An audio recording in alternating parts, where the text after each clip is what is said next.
Hi, good morning everybody and welcome to this channel. Make a strong foundation of the students.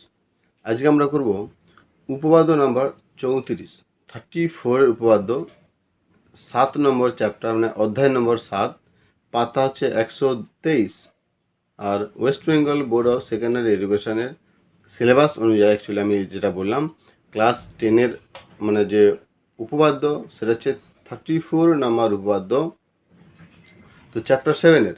তো তাহলে তোমাদেরকে আগে জানতে হবে যে চ্যাপ্টার 7-এর কিছু বেসিক জিনিস জানলে তবে কিন্তু এগুলো ভালো বুঝতে পারবে উপপাদ্যগুলো। তো তো এই 7 নম্বর চ্যাপ্টার কী বলছে না বৃত্তের বৃত্তস্থ কোণ সম্পর্কিত উপপাদ্য। বৃত্তস্থ কোণ, তো তার মানে তোমাদেরকে জানতে হবে যে বৃত্তস্থ কোণ কোনটা। তাও বৃত্তস্থ কোণ যদি থাকে তাহলে আরও নিশ্চয়ই কোনো নাম আছে কিনা কোণের। তো সেরকমই আর একটা কোণের নাম হচ্ছে কেন্দ্রস্থ কোণ। তাহলে বৃত্তস্থ কোণটা কি, কেন্দ্রস্থ কোণ কি, মানে কীভাবে তৈরি হয়, কাকে বলে, সেগুলো আমরা বলবো, একটু আলোচনা করে নেবো। তারপরে আমরা এই ডাইরেক্ট আমরা তারপরে এর উপপাদ্য দিকে চলে যাব। তো তাহলে যদি আমরা এখন লিখি যে কেন্দ্রস্থ কোণ, না কেন্দ্রস্থ কোণ মানে হচ্ছে কেন্দ্রে উৎপন্ন যে কোণ। আমরা কি বললাম যে কেন্দ্রস্থ কোণ মানে কেন্দ্রে উৎপন্ন কোণ, মানে কেন্দ্রে যে কোণটা উৎপন্ন হবে, তৈরি হবে, আমরা সেই কোণটাকে নাম বলবো কেন্দ্রস্থ কোণ। আর বৃত্তস্থ কোণ মানে বৃত্ত চাপের উপরে যে কোণটা তৈরি হবে, বৃত্ত চাপের উপরে যে কোণটা তৈরি হবে তাকে আমরা বলবো বৃত্তস্থ কোণ। তাহলে বোঝা গেল একটু। কেন্দ্রস্থ কোণ মানে কেন্দ্রে তৈরি হবে। তাহলে যদি একটা বৃত্ত আঁকি এরকম, যদি আমার এটা বৃত্ত হয়, এটা যদি কেন্দ্র হয়, তাহলে এই যে একটা কেন্দ্র তৈরি হলো, এটা কোথায় তৈরি হচ্ছে, কেন্দ্রে। তো এইটাকে আমরা বলবো কেন্দ্রস্থ কোণ।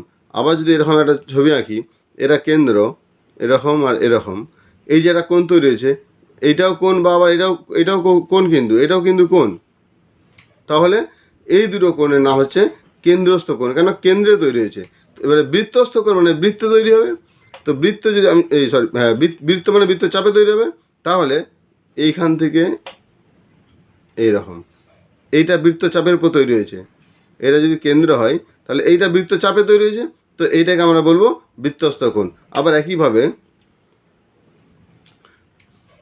এইখান থেকে এটা যদি কেন্দ্র হয় তাহলে এটা বৃত্ত চাপের উপর তৈরি হয়েছে, এটাকে আমরা বলি বৃত্তস্থ কোণ।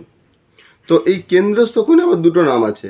একটা কেন্দ্রস্থ কোণ যেমন নাম হয় সেই নাম, যেমন এই কোণটাকে আমরা বলি কেন্দ্রস্থ কোণ। যেমন সিম্পল হয়ে যদি আমরা কোণ আঁকি, তাহলে দেখো এইটা আমরা এই কোণটাকে নর্মালি আমরা এইটাকে কোণের আকারে লিখি, তাই না, আলফা।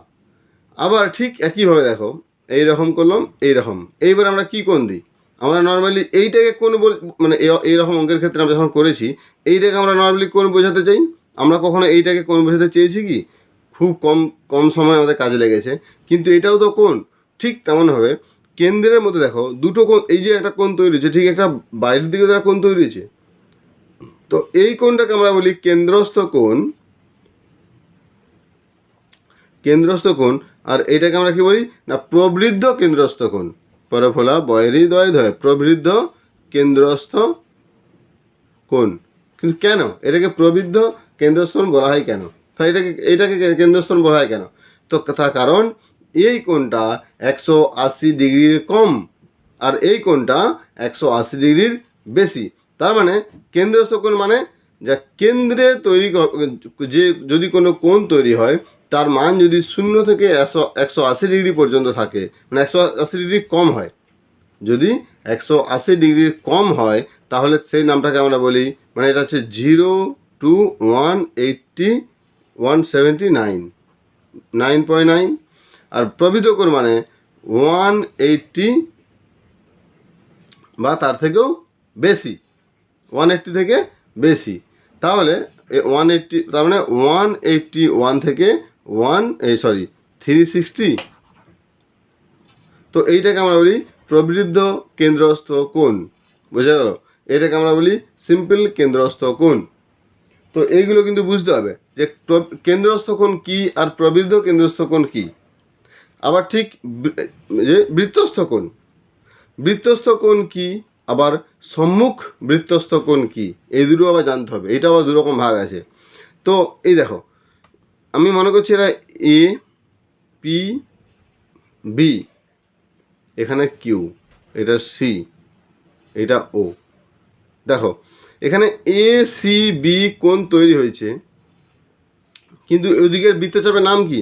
বৃত্তচাপের নাম হচ্ছে এ কিউ বি। এখানে কিউ বিন্দু মানে এটা যখন আমি এ কিউ বি বৃত্তচাপ বোঝাবো তখন বৃত্তচাপের উপর দিকে হবে, আর যখন আমি এ পি বি বৃত্তচাপ বোঝাবো তখন এই বৃত্তচাপটা নিচের দিকে চলে আসবে। তাহলে এ সি বি যে কোণ তৈরি হয়েছে এই কোণটা কোন চাপের উপরে আছে? এ পি বি চাপের উপরে, না এ কিউ বি চাপের উপরে? মানে এ কিউ সি বি আমি লিখতে পারি এ কিউ সি বি চাপের উপরে। তো এই যে বৃত্তস্থ কোণ তৈরি হয়েছে এই বৃত্তস্থ কোণটা এ কিউ সি বি চাপের উপরে তৈরি হয়েছে। সেই জন্য যখন আমরা লিখব যে এ কিউ সি বি বৃত্ত চাপে কোণ তৈরি হয়েছে তখন আমরা লিখব বৃত্তস্থ কোণ এ সি বি। না বুঝলে না? ঠিক যখন আমরা এটাকে উল্টোভাবে লিখব কি এ পি বি বৃত্তচাপের উপরে তৈরি হয়েছে, তাহলে দেখো এ পি বি এপিবি বৃত্তচাপ দ্বারা গঠিত কোণ, তখন আমরা কিন্তু আর এসি কোণ এসিবি মানে বৃত্তস্থ কোণ এসিবি লিখতে পারি না। ওটাকে আমরা তখন কী লিখব না সম্মুখ বৃত্তস্থ কোণ এসিবি। দন্তস্ব ময়ে ময় হস্যু ক। সম্মুখ কেন? এর মুখের সামনে আছে। সম্মুখ মানে মুখের সামনে, মানে সামনের দিকে। তো এপিবির সামনের দিকে কোণটা তৈরি হয়েছে, এপিবির উপরে তৈরি হয়নি কিন্তু। তো যে চাপের উপরে তৈরি হবে কোণ, যদি চাপের উপরে তৈরি হয় তখন তাকে আমরা বলবো সেই চাপের পরিপ্রেক্ষিতে সেটা বৃত্তস্থ কোণ। আর যদি উল্টো চাপের পরিপ্রেক্ষিতে আমরা বলি তাহলে কি বলবো না উল্টো চাপ বৃত্তচাপের দ্বারা গঠিত সম্মুখ বৃত্তস্থ কোণ সহংস। বোঝা গেল? এই দুটো জিনিস কিন্তু ভালো করে বুঝে নিতে হবে যে বৃত্ত চাপের উপরে যদি তৈরি হয় সেই কোণটাকে আমরা কি নাম, মানে নর্মালি আমরা কি নাম ধরে ডাকি, কি নাম বলি। আবার বৃত্তচাপে যদি আমি নাম দিচ্ছি বৃত্তচাপ একটা, কিন্তু কোণটা সেই চাপে নয়, কোণটা তার উল্টো দিকে চাপে আছে, সামনের দিকে আছে, তখন সেই কোণটাকে আমরা বলবো সম্মুখ বৃত্তস্থ কোণ। ঠিক একইভাবে যেমন এটাকে বললাম কেন্দ্রে যে ছোট কোণটা তৈরি হয় সেটাকে আমরা বলি কেন্দ্রস্থ কোণ, আর কেন্দ্রের মধ্যে যে বড় কোণটা তৈরি হয় আমরা সেটাকে বলি প্রবৃদ্ধ কেন্দ্রস্থ কোণ। কেন না নর্মালি বৃদ্ধ মানে যারা বয়স্ক, প্রবৃদ্ধ মানে আরও বয়স্ক, তার মানে যে কেন্দ্রে যে বড় কোণটা তৈরি হবে সেই বড় কোণটাকে আমরা বলবো প্রবৃদ্ধ কেন্দ্রস্থ কোণ, আর কেন্দ্রে যে ছোট কোণটা তৈরি হবে সেটাকে আমরা বলবো কেন্দ্রস্থ কোণ। Simple second. যেমন এইখানে যদি আমরা ছবি এঁকে দিই আবার একটা, এইখানে এরা বিন্দু ও কেন্দ্র, এখানে এ, এরা পি, এখানে বি, আবার আমি যদি এভাবে আঁকি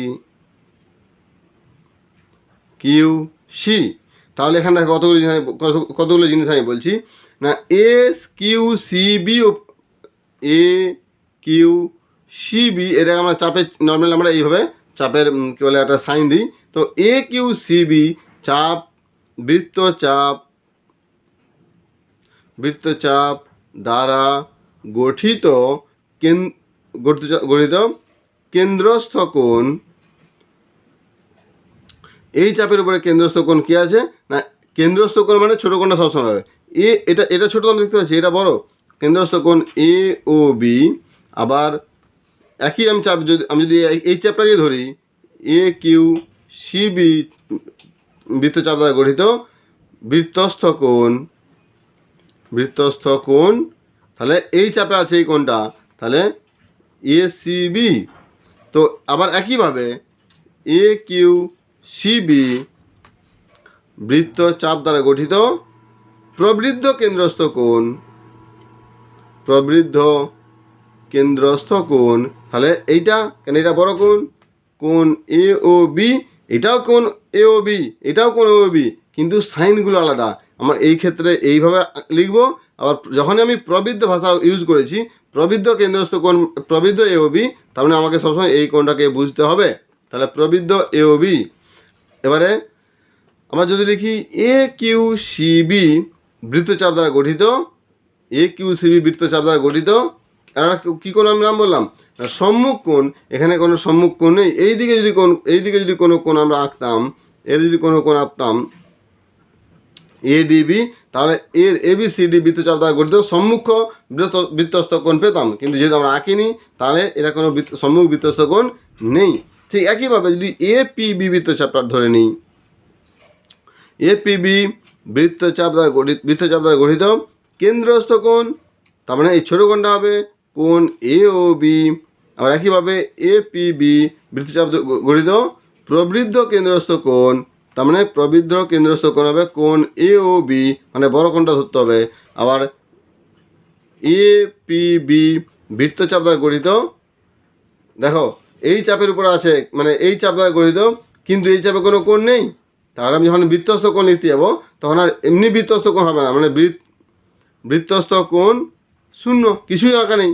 কিন্তু APB বৃত্তচাপ দ্বারা গঠিত উল্টো দিকে দেখতে পাচ্ছি, তাহলে এটা হবে সম্মুখ বৃত্তস্থ কোণ। সম্মুখ বৃত্তস্থ কোণ কোণ ACB। না বুঝলে না? তাহলে এই দুটো জিনিস তোমাদেরকে ভালো করে বুঝে নিতে হবে যে সম্মুখ বৃত্তস্থ কোণ কোনটা, বৃত্তস্থ কোণ কোনটা, আবার কেন্দ্রস্থ কোণ কোনটা, আর প্রবৃদ্ধ কেন্দ্রস্থ কোণ কোনটা। বাস এটুকুই যদি মানে তোমরা যদি ভালো করে বুঝে নাও তাহলে কিন্তু এই চ্যাপ্টার যে কটা মানে উপপাদ্য আছে সেগুলো কিন্তু বোঝা বা করাটা কোনো ব্যাপার নয়, খুবই সহজ হয়ে যাবে। তাহলে এইবার আমরা চলে যাবো উপপাদ্য নাম্বার 34।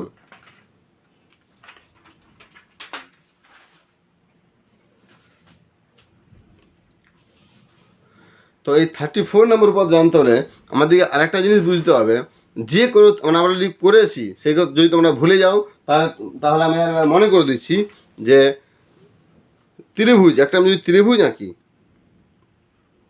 এটা ত্রিভুজের আমি যদি একটা বাহুকে বর্ধিত করে দিই, মানে মনে করছি ABC ত্রিভুজ, আমি এই বাহুটাকে বর্ধিত করে দিলাম, ঠিক আছে, মানে এটা D পর্যন্ত বাড়িয়ে দিলাম। বাড়িয়ে দিলে কী হবে, তাহলে এখন দেখো ত্রিভুজের একটা কোণ আছে আলফা, এইটা আছে বিটা, এইটা মনে করো গামা, আর এইটা মনে করো যে ডেল্টা। তাহলে আমরা আলফা বিটা গামা ডেল্টা চারটে কোণ পেয়েছি।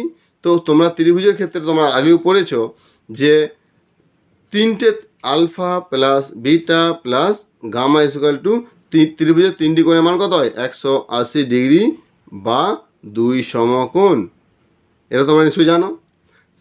দ্বিতীয় জিনিস, ত্রিভুজের কোনো একটা বাহুকে বর্ধিত করলে যে বহিস্থ কোণ তৈরি হয় এটাকে আমরা বলি বহিস্থ কোণ, কেন বাইরের কোণ, বহিস্থ কোণ। তো যে বহিস্থ কোণ তৈরি হয় সে বহিস্থ কোণের মান অন্তস্থ কোণগুলির যোগফল। তো এখানে অন্তস্থ কোণ কি না, আমরা এই বাহুটার পরিপ্রেক্ষিতে এটা বহিস্থ কোণ পেয়েছি, তাহলে এই কোণটাকে আমরা ধরবো না। তার মানে এর উল্টো দিকে যে কোণ হবে, এর দূরে দূরে যে দুটো কোণ হবে, এর থেকে দূরত্ব যে কোণটাকে যে আলফার বিটা, তাহলে delta is equal to alpha plus beta, মানে এটা হচ্ছে বহিস্থ কোণ, আর এই দুটোকে আমরা কি বলি, অন্তস্থ কোণ। ঠিক একইভাবে আমরা যদি এইটাকে বাড়িয়ে দিতাম, এইটা বহিস্থ কোণ হতো, তখন আবার এটা ধরা যেত না, এই দুটোকে ধরতাম। আবার এইটাকে বাড়িয়ে দিলে এইটা বহিস্থ কোণ হতো, তখন এই কোণটাকে ধরা যেত না, এই দুটো কোণকে ধরতাম। তার মানে এইটা একটা অ্যাকচুয়ালি উপপাদ্য, তোমরা সেই উপপাদ্যটা করোনি, তোমাদের বইয়ের সিলেবাসের বাইরে বলছে। তো এই উপপাদ্য বলছে ত্রিভুজের কোনো একটি বাহুকে বর্ধিত করলে বহিস্থ কোণ তার থেকে দূরবর্তী অন্তস্থ কোণের দ্বয়ের যোগফল প্রমাণ করো। এটা একটা উপপাদ্য, যে কোনো ত্রিভুজের কোনো একটি বাহুকে বর্ধিত করলে যে বহিস্থ কোণ উৎপন্ন হয় সেই বহিস্থ কোণের মান তার থেকে দূরবর্তী অন্তস্থ কোণ দ্বয়ের যোগফল সমস্যার সঙ্গে সমান। তার মানে এইখানে আমি দেখতে পাচ্ছি delta is equal to alpha plus beta, এটা কিন্তু আমাদেরকে প্রমাণ করতে হয়, একটা উপপাদ্য আছে। যেহেতু তোমাদের সেই উপপাদ্যটা সিলেবাসের বাইরে, তার মানে তোমাদেরকে সেই যেহেতু উপপাদ্যটা করতে হচ্ছে না, তাহলে এইটুকু জিনিস কিন্তু মাথায় রাখতে হবে, মনে রাখতে হবে।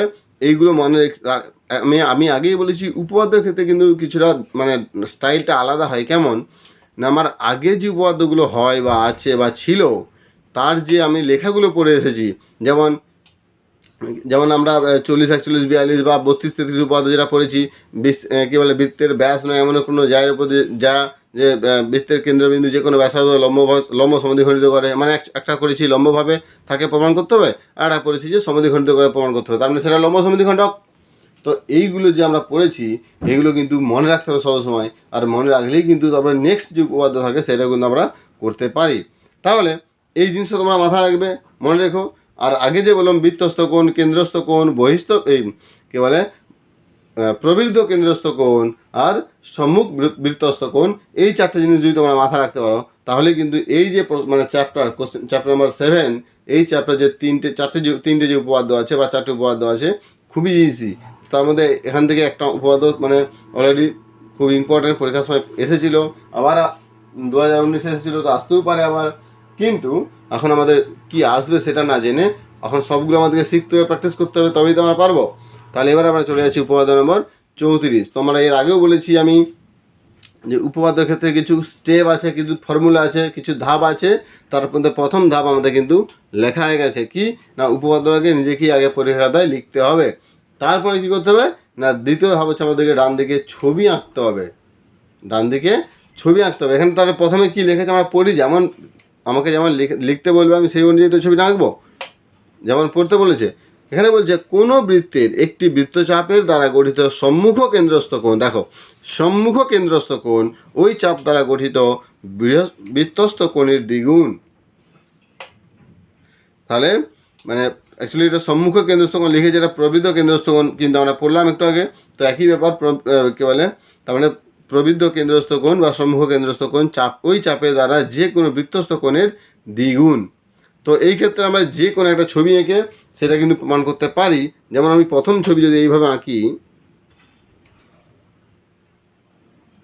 তোমাদের বইয়ে যেমন আছে তোমরা দেখবে আমি কিন্তু ওইভাবেই ছবিগুলো আঁকতেছি, তার কারণ তোমাদের যাতে বুঝতে কোনো অসুবিধে না হয় সেই জন্যই কিন্তু এই ছবিগুলো আঁকা।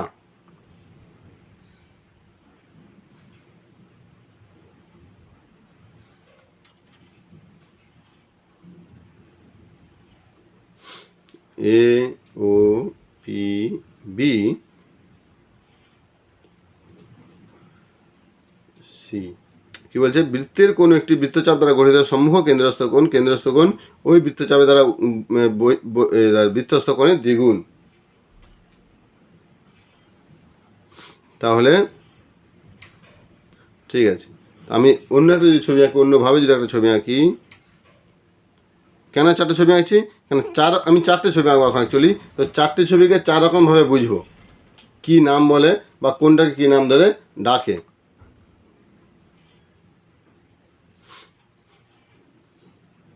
এ ও বি এরা কেন্দ্রস্থ কোণ হয়ে গেল বা প্রবৃদ্ধ কেন্দ্রস্থ কোণ হয়ে গেল। এবার বৃত্তস্থ কোণ হচ্ছে আমার এটা এ সি বি আমার বৃত্তস্থ কোণ।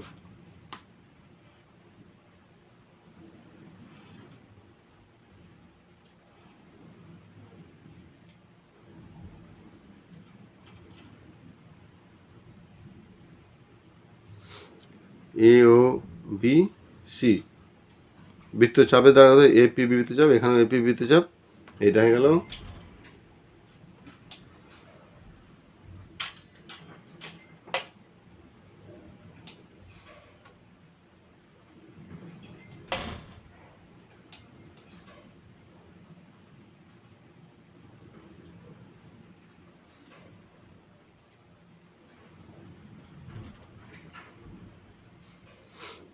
এ বি সি পি ও।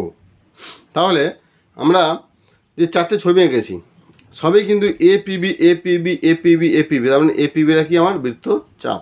বলছে কোনো বৃত্তের একটি বৃত্তচাপ দ্বারা গঠিত, মানে এ পিবি বৃত্তচাপ দ্বারা গঠিত সম্মুখ কেন্দ্রস্থ কোণ। কেন্দ্রস্থ কোণটা কি না এর কেন্দ্রস্থ কোণ হচ্ছে এ ও বি, সম্মুখ মানে সামনের দিকে। তাহলে এই চাপের কেন্দ্রস্থ কোণ এ ও বি, এই চাপের কেন্দ্রস্থ কোণ এ ও বি, আবার এই চাপের কেন্দ্রস্থ কোণ হ্যাঁ এটাও এ ও বি। কিন্তু আমি এটা ক্ষেত্রে অন্য পূর্ব একটু আগে বললাম না যে কোনটা বড় ছোট হলে কি নাম দেয়, আবার একইভাবে এটাও এ ও বি। এইটা কেন্দ্রস্থ কোণ বলছে বৃত্তস্থ কোণের দ্বিগুণ। তো এই চাপের বৃত্তস্থ কোণ, তো এই চাপের কোনো কিন্তু বৃত্তস্থ কোণ নেই, তাহলে এইটা তার মানে সম্মুখ বৃত্তস্থ কোণ। ঠিক আছে, সম্মুখ বৃত্তস্থ কোণ, এই চাপের কোনো কোণ নেই, তার মানে এই কোণটা যেহেতু বৃত্তস্থ কোণ এইটা, এটা যদি বৃত্তস্থ কোণ তো প্রত্যেক ক্ষেত্রে দেখা ভালো করে এ ও সি এ সি বি এইটা কেউ কিন্তু এ পি বি বৃত্তচাপের উপর অবস্থিত নয়, তার মানে সম্মুখ বৃত্তস্থ কোণ। তার মানে এটা লেখাটা এরকম হয়েছে যে সম্মুখ বৃত্তস্থ কোণ তো দ্বিগুণ বলছে। তার মানে বলছে A O B equal to twice ACB, মানে এ ও বি টু এসিবির সঙ্গে সমান, মানে এসিবি ডবল হয়ে যাবে। আমাকে সেটা প্রমাণ করতে হবে। তো যদি প্রমাণ করতে হয় তাহলে আমরা যদি এই মানে যদি প্রমাণ করতে হয় তাহলে আমাদের এবার ছবি রাখছি। এইবার আমি এটা আমার 2 নম্বর স্টেপ হয়ে গেল। এবার 3 নম্বর স্টেপ কী বলছে, আমাকে প্রদত্ত মানে যেটা দেওয়া আছে সেটা আমি লিখব। এটা 3 নম্বর স্টেপ। তো প্রদত্ত কি যেটা দেওয়া সেটা লিখবো। কী দেওয়া আছে না, এখানে ও কেন্দ্রবৃত্ত দেওয়া আছে, বৃত্তচাপ দেওয়া আছে, বৃত্তস্থ কোণ দেওয়া আছে, আর কেন্দ্রস্থ কোণ দেওয়া আছে। তো আমি এগুলো কিন্তু সবই এখানে লিখবো এইভাবেই, যে ও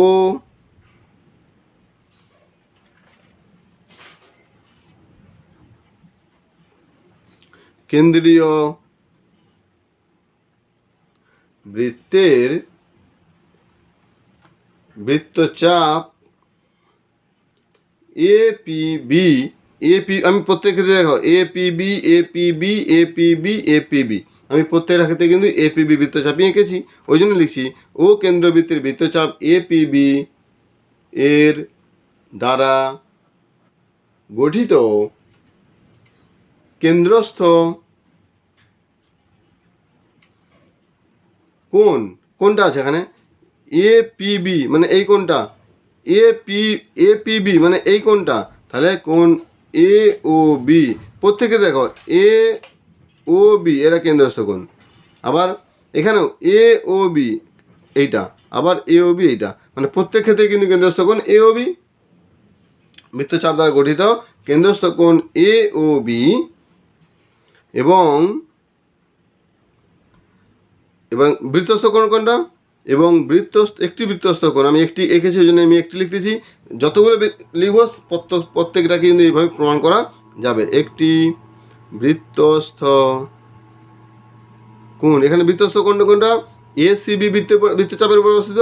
অ্যাকচুয়ালি এরা বৃত্তস্থ কোণ, এরা সম্মুখ বৃত্তস্থ কোণ হবে। এরা অ্যাকচুয়ালি এটা হবে বৃত্তচাপের দ্বারা গঠিত কেন্দ্রস্থ কোণ, ওই চাপ দ্বারা গঠিত কোনো বৃত্তস্থ কোণ বা সম্মুখ বৃত্তস্থ কোণ একই, হয়তো ওই চাপেও তো হতে পারতো, মানে এই চাপ আমি যদি এই চাপটা ধরতাম তাহলে এখানেও হতে পারতো।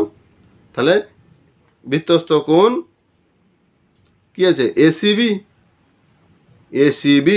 আমি কিন্তু প্রদত্ত মানে যেটা আমার বলা থাকে সেটা লিখতে হবে। তাহলে আমি এখানে কী বলা আছে, ও কেন্দ্রবৃত্ত দেওয়া আছে আমি লিখেছি, বৃত্তস্থ কোণ দেওয়া আছে লিখেছি, কেন্দ্রস্থ কোণ বলে দেওয়া আছে লিখেছি, বৃত্তচাপ বলে দেওয়া আছে লিখেছি, সেটা লিখেছি। ও কেন্দ্রবৃত্তের বৃত্তচাপ এপিবি এর দ্বারা গঠিত কেন্দ্রস্থ কোণ এ ও বি এবং একটি বৃত্তস্থ কোণ এসিবি। এবার আমার স্টেপ 4, এর পরের স্টেপে কী বলছে না, প্রমাণ করতে হবে। কি প্রমাণ করতে হবে, যে ওই কেন্দ্রস্থ কোণ বৃত্তস্থ কোণের দ্বিগুণ। তাহলে স্টেপ 4 লিখে দেবো, প্রমাণ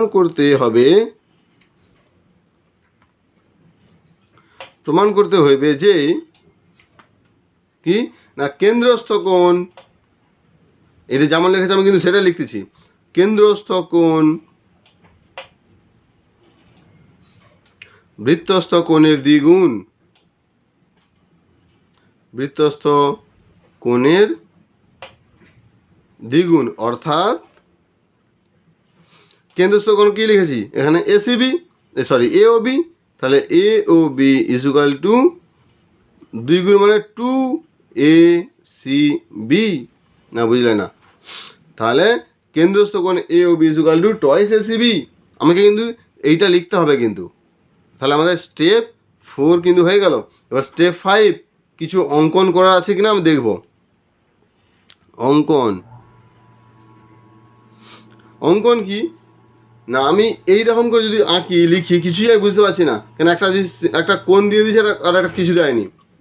তাহলে আমি এখানে কি করব না, দেখো আমরা সি ও যোগ করব, ডি পর্যন্ত বাড়িয়ে দেবো।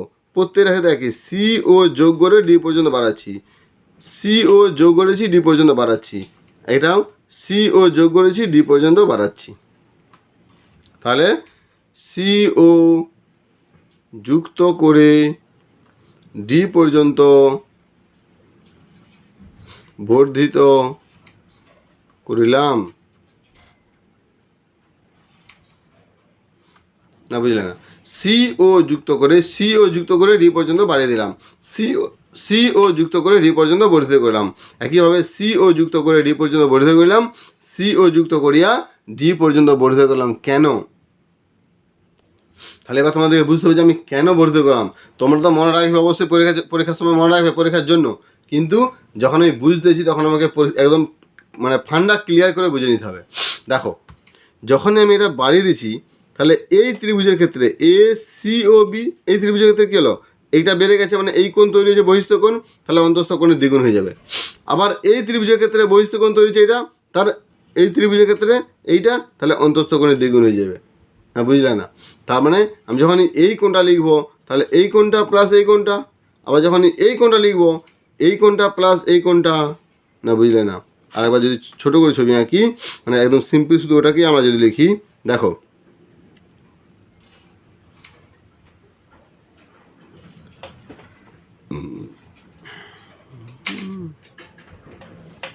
এইটা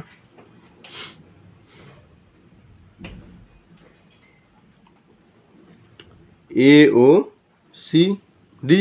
ভালো করে দেখো, আমি যখন এইটা বাড়িয়েছি তাহলে এইটা কি হলো, বহিস্থ কোণ, আর এই দুটো অন্তস্থ কোণ, তাহলে এই দুটো সমস্যা হয়ে যাবে। আবার ঠিক একইভাবে যদি আমরা এইটাকে যদি ছবিটা এইভাবে এঁকে দিই ডি, তাহলে এই ত্রিভুজের ক্ষেত্রেও কিন্তু এইটা বহিস্থ কোণ হয়ে যাবে, এই দুটো অন্তস্থ কোণ হয়ে যাবে। তাহলে কি না, এই কোণটা ইকুয়াল টু এইটা প্লাস এইটা, আবার এই কোণটা ইকুয়াল টু এইটা প্লাস এইটা। তার মানে কী পাচ্ছি, প্রত্যেক ক্ষেত্রে কিন্তু এই দুটো কোণকে পাচ্ছি, আবার এই দুটো কোণকে পাচ্ছি। তাহলে এই দুটো কোণকে যখন যোগ করবো তাহলে এই চারটে কোণ যোগ হয়ে যাবে। না বুঝলে না? এই দুটো কোণকে যোগ করা মানে এ ও বি কোণে পেয়ে গেলাম, কেন্দ্রস্থ কোণ পেয়ে গেলাম। আবার চারটে কোণকে যখন যোগ করবো তখন এই কোণটা তো পেয়ে গেলাম একটা, কারণ এইটা এখানে এটা আছে এটা আছে। এই দুটো কোণকে আবার আমাকে কিছু না কিছু প্রমাণ করতে হবে। কী প্রমাণ করতে পারবো? তোমাদের কি সেটা মনে আছে কী প্রমাণ করতে পারবো? না ভালো করে দেখো, এই দুটো কোণ একই বৃত্তের উপর অবস্থিত, একই বৃত্তের উপর অবস্থিত। ভালো করে শোনো, একই বৃত্তচাপের উপর অবস্থিত বা একই বৃত্তের উপর অবস্থিত, কি না দুটো কোণের মান সমান হয়, মানে বৃত্তস্থ কোণের মান সমান হয়। তোমরা কিন্তু এটা আগের উপাধ্যায় পড়েছ। তো সেই জন্যই কিন্তু কেন সমান হচ্ছে, যেহেতু দেখো এইটাও ব্যাসার্ধ আর এইটাও ব্যাসার্ধ, তো এইটাও যখন ব্যাসার্ধ তখন তাহলে এই কোণ আর এই কোণ সমান। আবার এইটাও ক্ষেত্রে এই কোণ আর এই কোণ সমান, কেন এইটাও ব্যাসার্ধ এটাও ব্যাসার্ধ। যখন ব্যাসার্ধ দুটো সমান তাহলে কি হচ্ছে, সমদ্বিবাহু ত্রিভুজ। দেখো ভালো করে বুঝতে হবে এটা, এ বি সি সমদ্বিবাহু ত্রিভুজ। সমদ্বিবাহু ত্রিভুজে কি হয়, তাহলে এই দুটো কোণের মান সমান হবে না, এইটাও আলফা হলে এইটাও তো আলফা হবে, যেহেতু সমদ্বিবাহু ত্রিভুজ। তাহলে এইটা সমান এইটা, তাহলে এইটা সমদ্বিবাহু ত্রিভুজ। তার মানে এই কোণটা আর এই কোণটা কী হবে, দেখো এইটা সমান এইটা, 3 নম্বর মানে বাহুর সঙ্গে যে দুটো কোণ আছে সেই দুটো সমান, তাহলে এইটা সমান এইটা, 3 নম্বর বাহু এইটা, তাহলে এই দুটো কোণ কী হলো, মানে এইটা আলফা হলে এইটাও আলফা। আবার এইটার ক্ষেত্রেও এইটা সমান এইটা, কেন এটা ব্যাসার্ধ, তাহলে এইটা সমান এইটা, দুটোই ব্যাসার্ধ সমান হলে তাহলে থার্ড বাহু এইটা, তাহলে এইটার মান যদি বিটা হয় এইটার মানে বিটা। তাহলে এবারে বোঝো, তাহলে যখন আমরা যোগ করবো এইটা যুক্ত এইটা যুক্ত এইটা যুক্ত এইটা, তাহলে কী হবে, সেখানে দুটো আলফা যোগ হয়ে যাবে, দুটো বিটা যোগ হয়ে যাবে, তাহলে 2 আলফা বিটা হয়ে যাবে। 2 আলফা বিটা মানে কি, দেখো একটা আলফা একটা বিটা মানে কি, একটা বৃত্তস্থ কোণ, তাহলে 2 আলফা বিটা মানে 2, দেখো alpha plus beta plus alpha plus beta, এটাই তো হবে না, alpha plus alpha beta plus beta, মানে alpha plus alpha beta plus beta, তার মানে কি 2 ইন্টু আলফা প্লাস বিটা। এই আলফা প্লাস বিটা মানে বৃত্তস্থ কোণ, তাহলে 2 ইন্টু বৃত্তস্থ কোণ, আর আমরা এই দুটোকে যোগ করে দিচ্ছি, তাহলে কী হলো, কেন্দ্রস্থ কোণ পেয়ে গেলাম। না বুঝলাম না? এইভাবে কিন্তু বুঝতে হবে, বুঝে কিন্তু করতে হবে যে হ্যাঁ যেটা আমি কিভাবে করব বা কিভাবে বুঝবো। এটা কিন্তু খুবই খুবই খুবই গুরুত্বপূর্ণ বিষয়, কিন্তু যদি বুঝতে পারো তাহলে কিন্তু খুবই সহজ, যদি বুঝতে না পারো তাহলে খুবই কঠিন। আমি আবার বলছি, আমি কেন বাড়ালাম এটাকে, না আমি একটা বহিস্থ কোণ পেলাম, আমরা জানি ত্রিভুজের বহিস্থ কোণের সমষ্টি তার থেকে দূরবর্তী অন্তস্থ কোণের যোগফল, তাহলে এই দুটো কোণের যোগফল সমান এই কোণটা পেয়ে যাবো, সেই জন্য বাড়িয়েছি। আর এই দুটো কোণকে আমরা কী প্রমাণ করবো, সমান। কেন, এটা একটা সমদ্বিবাহু ত্রিভুজ। সমদ্বিবাহু ত্রিভুজের যে দুটো বাহু সমান হয় তার সংলগ্ন যে কোণ হয় সেই দুটো কোণের মান সমান হয়। যেমন এই দুটো সমদ্বিবাহু ত্রিভুজ হলে এ বি সমান এসি হলে, এ বি সমান এসি হলে, তাহলে যে সংলগ্ন কোণ A B C equal to A C B, মানে এ বি সি আর এ সি বি সমান হবে। তো এই ক্ষেত্রেও কিন্তু তাহলে এই দুটো কোণের মান সমান হবে, আবার এই দুটো কোণের মানও সমান হবে। তার মানে এবার আমি যোগ করলে কিন্তু সিম্পলভাবে অঙ্কটা হয়ে যাবে। এবারে বুঝে গেল কেন আমি ডি পর্যন্ত বাড়ালাম।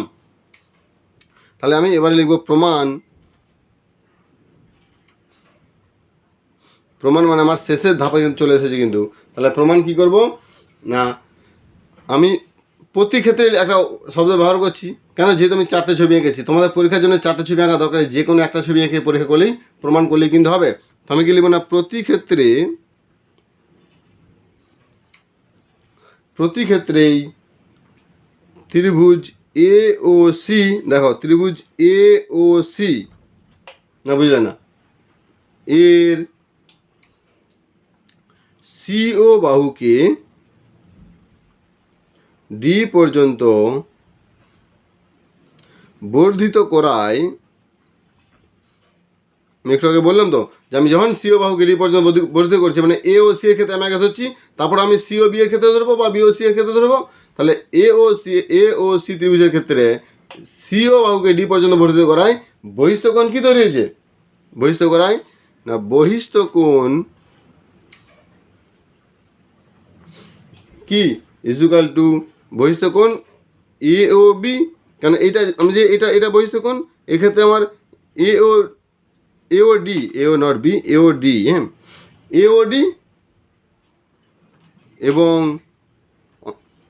এবং দূরবর্তী অন্তস্থ কোণ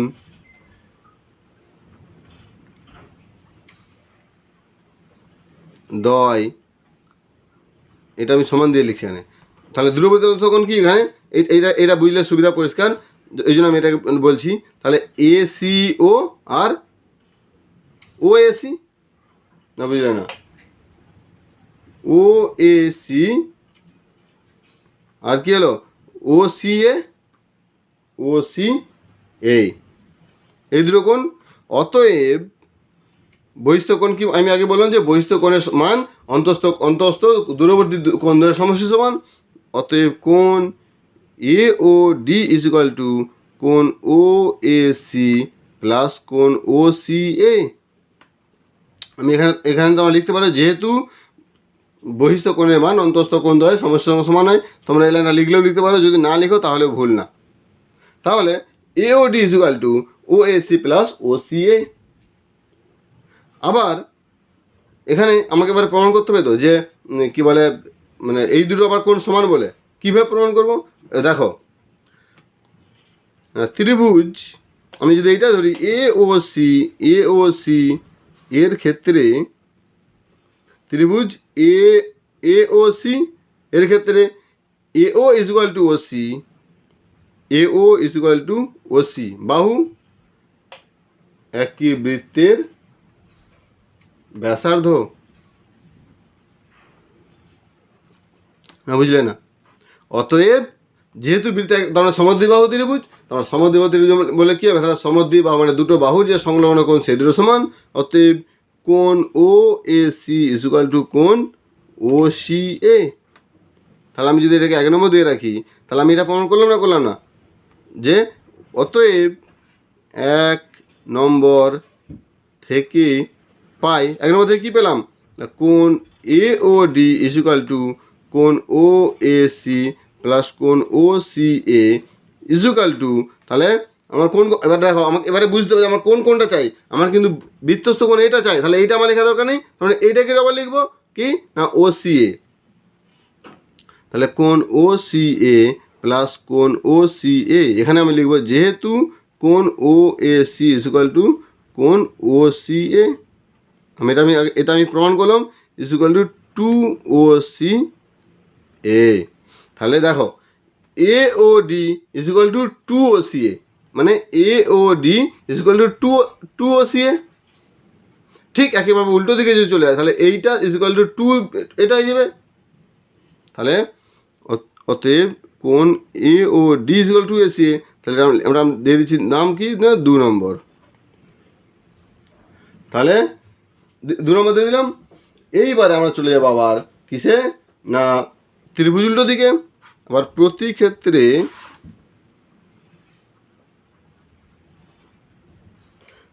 ক্ষেত্রেই ত্রিভুজ বিওসি এর আমরা যা যদি এই যদি বিওসি ধরি, আবার সিও বাহু একইভাবে ওসি বাহুকে ডি পর্যন্ত বর্ধিত করায়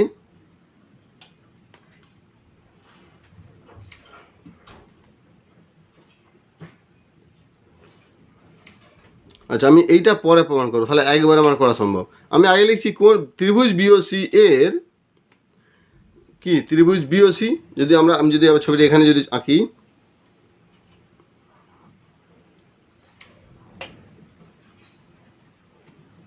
DOBC, তাহলে বিওসি এর ওবি সমান ওসি, অতএব কোন ওবিসি ইজ ইকুয়াল টু কোন BCO। না বুঝলে না কেন? যেহেতু সমদ্বিবাহু ত্রিভুজ, আবার তাহলে এটা সমান হলে তাহলে এই দুটো কোণ সমান। এবার আমি এই রেন চলে যাব, আবার ত্রিভুজ বিওসি এর ওসি বাহুকে ডি পর্যন্ত বর্ধিত করায় কি হয়েছে? তাহলে ডি পর্যন্ত বর্ধিত করায় বহিস্থ কোণ কি হয়েছে? বিওডি তৈরি হয়েছে। বহিস্থ কোণ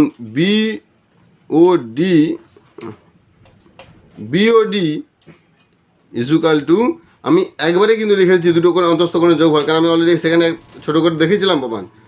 তাহলে কোণ বিওডি ইজ ইকুয়াল টু কোণ ওসিবি প্লাস কোণ ওবিসি, অতএব কোণ বিওডি ইজ ইকুয়াল টু, আমার কোনটা চাই? এটা চাই, আমার এটা চাই না, তাহলে এইটা জায়গায় আমি এটা লিখবো, মানে বুঝতে পারছো না? ওসিবি প্লাস কোণ ওসিবি, তাহলে আমার দুটো তো ওসিবি লিখতে হবে, আমার তো এই কোণটা দরকার নেই। আমি এখানে কি প্রমাণ করছি যে ওসিবি এই যে বিসিও মানে ওসিবি সমান ওবিসি, আমি সেটা লিখছি যে ওসিবি এই যে ওসিবি সমান ওবিসি জায়গায় লিখেছি ওসিবি, যেহেতু OBC is equal two OCB কোণ এইটা। আমি তো এটা অলরেডি প্রমাণ করেছি যে দুটো সমদ্বিবাহু ত্রিভুজ। তাহলে অতএব কোণ BOD is equal two 2OCB। তাহলে এটা আমার 2 নম্বর সমীকরণ ছিল, এটা আমি দিলাম 3 নম্বর সমীকরণ। না বুঝলে না? তাহলে এবার আমি কি করব না, আমার কোণটা চাই? না আমার বড় কোণটা চাই এ ও বি।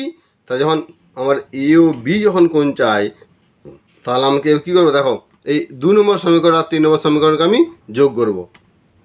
2 নম্বর ও 3 নম্বর সমীকরণকে যোগ করে পাই।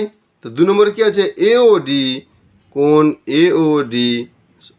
এওডি প্লাস কোণ বিওডি ইজ ইকুয়াল টু, তাহলে 2OCA প্লাস কোণ 2OCB। এবার দেখো, আমি যদি আবার একটা যদি ছবি এঁকে দিই, যে কোনো একটা ছবি,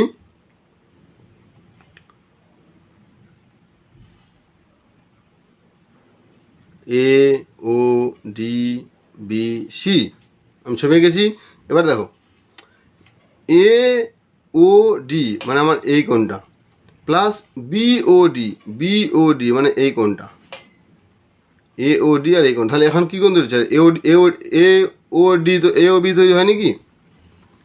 কোণ AOB ইজ ইকুয়াল টু আবার OCA মানে এই কোণটা, আমি এখান থেকে 2 কমন দিচ্ছি। 2 কমন দিলে কী হবে? কোণ OCA প্লাস কোণ OCB is equal two OCA মানে একটা এই কোণটা, আবার OCB মানে এই কোণটা। তাহলে কি এই কোণটা নয় পুরোটা? তাহলে পুরোটা কি ACB কোণ নয়? তাহলে 2ACB আমার, তাহলে AOB, এখন AOB মানে এই পুরো কোণটা পেয়ে গেলাম, ইজ ইকুয়াল টু ACB মানে এই পুরো কোণটা। তাহলে এটা কি কোণ? এটা কেন্দ্রস্থ কোণ, এটা কেন্দ্রস্থ কোণ, এটা বৃত্তস্থ কোণ, 2 দ্বিগুণ। তাহলে কেন্দ্রস্থ কোণ বৃত্তস্থ কোণের দ্বিগুণ। এইবারে আমাকে ছবি অনুযায়ী লিখতে হবে এইটা কি কোণ তৈরি হয়েছে না এটা প্রবৃদ্ধ কেন্দ্রস্থ কোণ না বুঝলেন না এটা প্রবৃদ্ধ কেন্দ্রস্থ কোণ সেই জন্য আমি কি লিখব আমি যেহেতু 4খানা ছবি এঁকেছিলাম তো 4টা ছবি মতো 4 মতো করে লিখবো এবার দেখো 4টে ছবি আমার এঁকেছি 4টে ছবিকে দেখো যদি আমি 1 নম্বর ছবিতে চলে যাই তাহলে এ ও ডি মানে এ ও বি হয়েছে আমার এ ও বি তাহলে এ ও বি মানে এই কোণটা এটা কিন্তু কেন্দ্রস্থ কোণ আবার এসিবি মানে এটা এই কোণটা এটা কিন্তু আবার বৃত্তস্থ কোণ তাহলে অতএব 1 নম্বর চিত্রের ক্ষেত্রে কেন্দ্রস্থ কোণ A O B equal to 2 into ACB বৃত্তস্থ কোণ এটা প্রমাণিত না বুঝলে না তাহলে কেন্দ্রস্থ কোণ A O B equal to বহিস্থ কোণের দ্বিগুণ প্রমাণিত 2 নম্বরের ক্ষেত্রে কি বলছি 2 নম্বরে দেখো এ ও বি এসিবি তাহলে 2 নম্বর ক্ষেত্রে একই এটা কেন্দ্রস্থ কোণ কারণ এখানে দুটো কোণই সমান দেখতে পাচ্ছি আমরা চোখে তাহলে 2 নম্বর ক্ষেত্রেও একই কি না কেন্দ্রস্থ কোণ A O B equal two বৃত্তস্থ কোণ 2 ইন্টু এসিবি এবার 3 নম্বর ছবি যাচ্ছি 3 নম্বর চিত্রের ক্ষেত্রে আমি 3 নম্বর দেখো এ ও বি মানে কেন এই বড় কোণটা কিন্তু তাহলে এটা কিন্তু আর এই বড় কোণ এটা কিন্তু কেন্দ্রস্থ কোণ এটা প্রবৃদ্ধ কেন্দ্রস্থ কোণ তাহলে এটা এখানে কি লিখতে হবে যে 2 নম্বর চিত্রের ক্ষেত্রে প্রবৃদ্ধ কেন্দ্রস্থ কোণ A O B equal to 2 ACB এটা শুধু বৃত্তস্থ কোণ না বুঝলে না আবার 4 নম্বর ছবির ক্ষেত্রে আমরা যদি যাই 4 নম্বরের ক্ষেত্রে কি হবে না দেখো 4 নম্বরের ক্ষেত্রে কিন্তু আর যোগ বলে চলবে না কেন না এ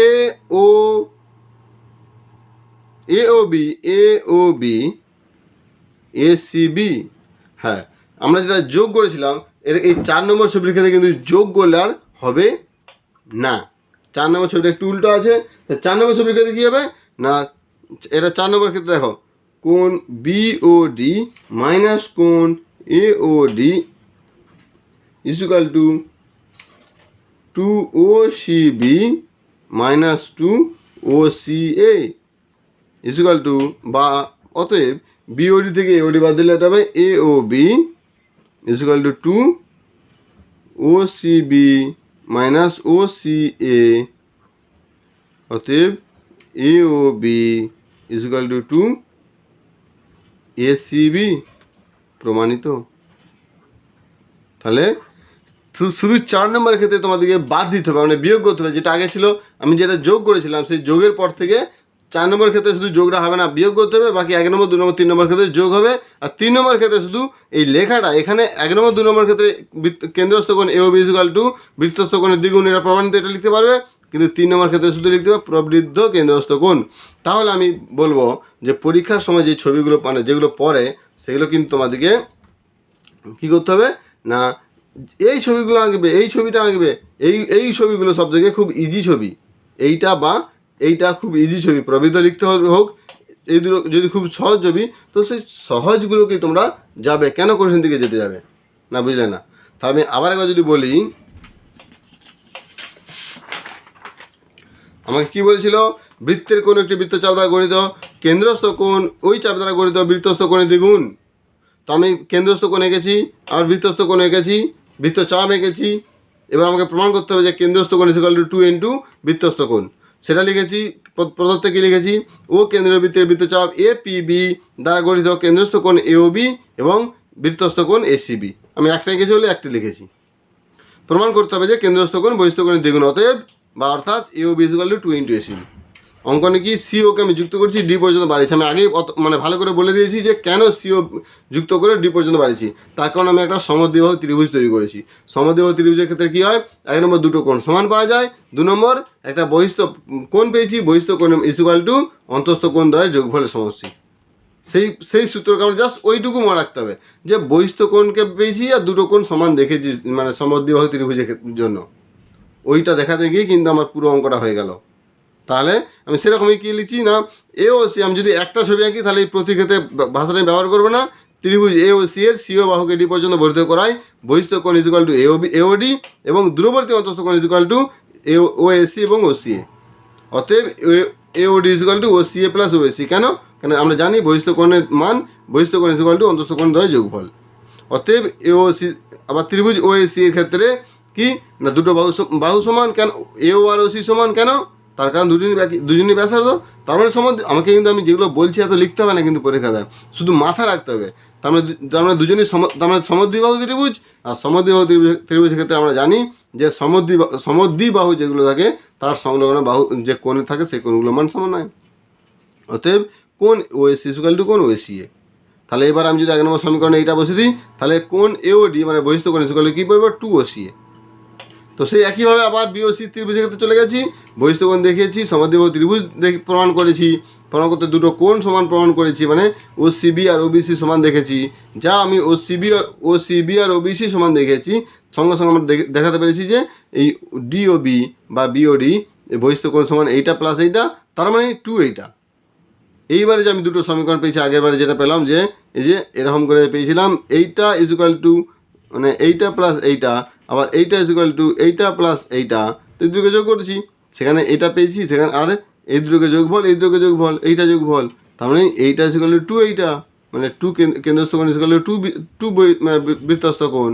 এবারে যেমন ছবি আঁকবে, সিম্পল ছবি আঁকবে তোমরা সিম্পলভাবে লিখবে, নাহলে 4 নম্বর ছবি আঁকার দরকার নেই। 4 নম্বর ছবি আঁকলে বিয়োগ করতে হবে, কিন্তু আমরা যোগ করেছি সেখানে বিয়োগ করতে হবে না, বুঝলে না? এইভাবে কিন্তু করতে হয়। আর একটা ত্রিভুজে একটা কেবল উপপাদ্য করতে যদি এতক্ষণ সময় লাগে তাহলে কি অঙ্ক দেখবে না। Okay, thank you very much for watching this video. এরপর আমরা চলে যাবো নেক্সট ভিডিওতে নেক্সট উপপাদ্য নিয়ে।